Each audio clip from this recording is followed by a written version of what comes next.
In this next chapter, we're going to be working with systems of equations and inequalities. And specifically, when we start out, we're going to be talking about systems of linear equations. Now, when we are talking about systems, all that means is we're looking at more than one equation at the same time.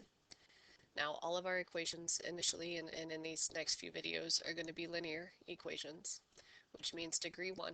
So x to the first, y to the first, z to the first, p to the first, q to the first.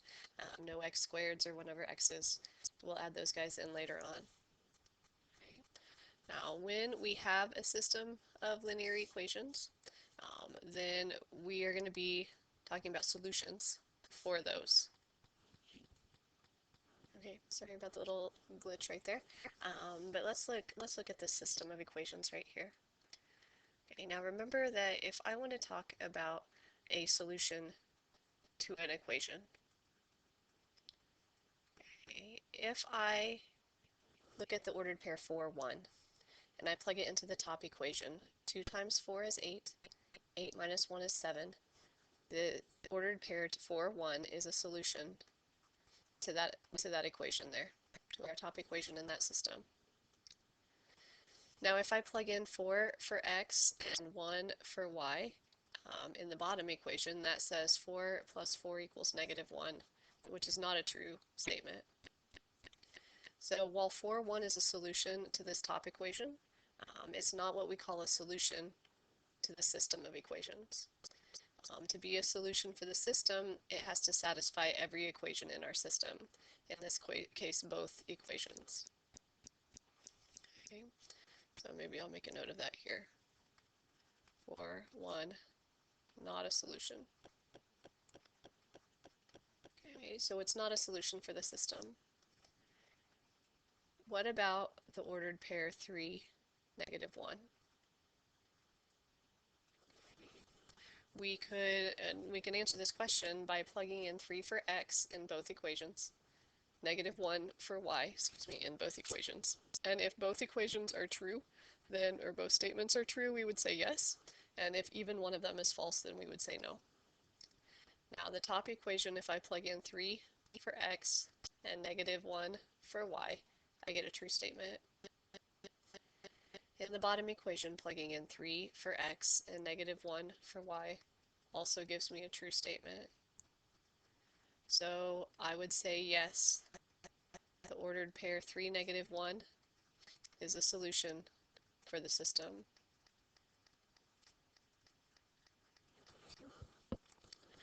So next, and our goal today is to be, in the long run, is going to be to find these solutions, if and when they exist.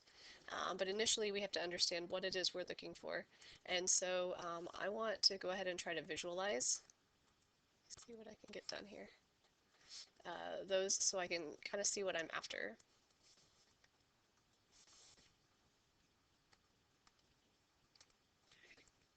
So what I want you to do here in just a moment is I want you to pause the video and I want you to draw a graph of both of these lines. Okay, we drew pictures of lines back in chapter 2 and graphed both of them on the same ordered axis, coordinate plane.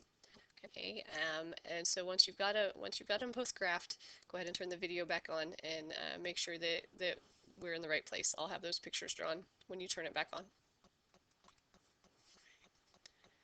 Now remember, if we're going to draw a picture of a line,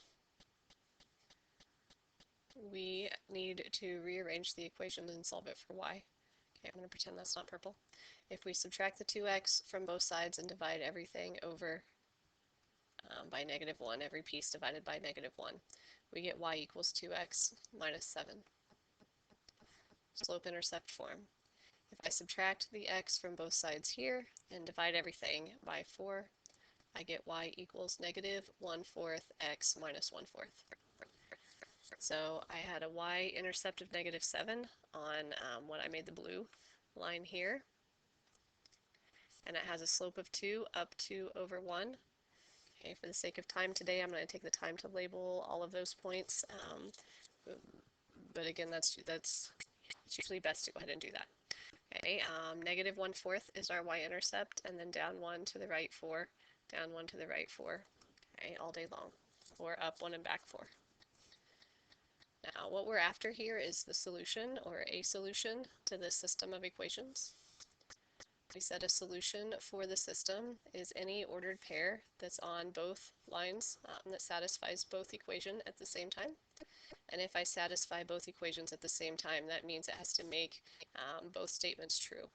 Okay, to make both statements true, that means we're looking at a point on that line that happens to be on both lines at the same time. Okay. The only ordered pair that's on both points, both lines at the same time is that point right there where they intersect. And I cheated and used the straight line function here to draw my lines through my points so that I could make it look like it should look. Okay, and that's that these two lines cross at the point 3, -1. Now, if we look at the blue line and at the purple line, this is the only ordered pair they have in common. Okay, there aren't 2 or 3 or 5 or any other points. When I solve a system of equations, and when that system has 2 equations only, 2 equations and 2 letters, one of the situations that we're going to run into, and the one that we see most often, is where they intersect at one point, and there's one solution to that system. So I'll just draw kind of a generic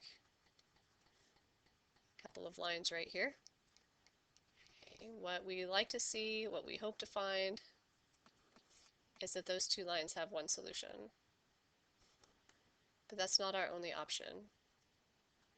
If I have a straight line on the page, okay, and I want to draw, if I'm drawing a straight line through it, understand that I can't have 2 solutions or 3 solutions or 12 solutions. Because if I curved and came around and came back, it's not a straight line. We're only looking at straight lines today.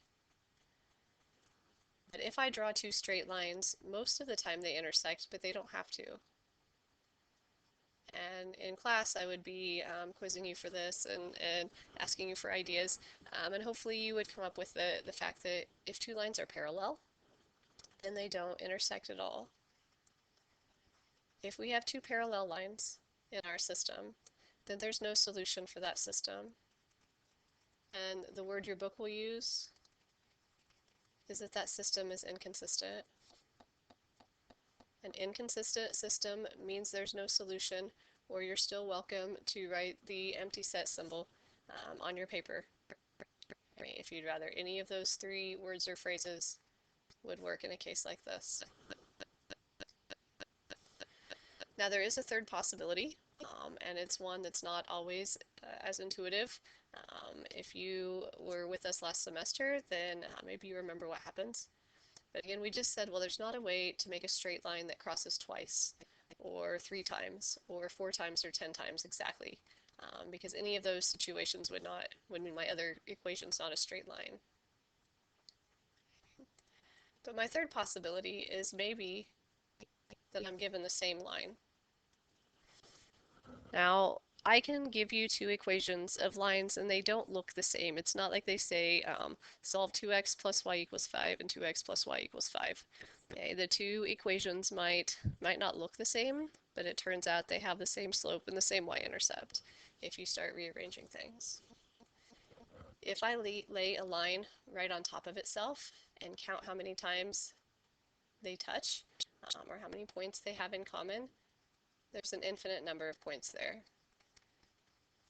So there's an infinite number of solutions.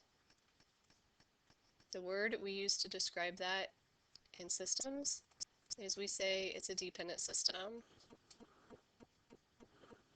Now our goal in this section is to figure out, find the solution if it exists, or maybe determine there's a whole bunch of solutions, or maybe that there's not any at all. Okay, but if there are any solutions, then we're going to need to list them. So graphing our 2 equations is one way that we can try to solve a system and find out any of those points of intersection. But it's not the best way, especially if we're stuck graphing things by hand. Because if I don't have computer assistance, maybe the solution is at 3.1, -0.04.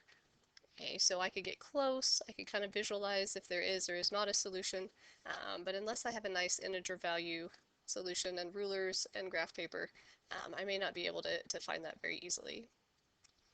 So in the next video, we're going to talk about one of two algebraic methods that we'll use to find those solutions.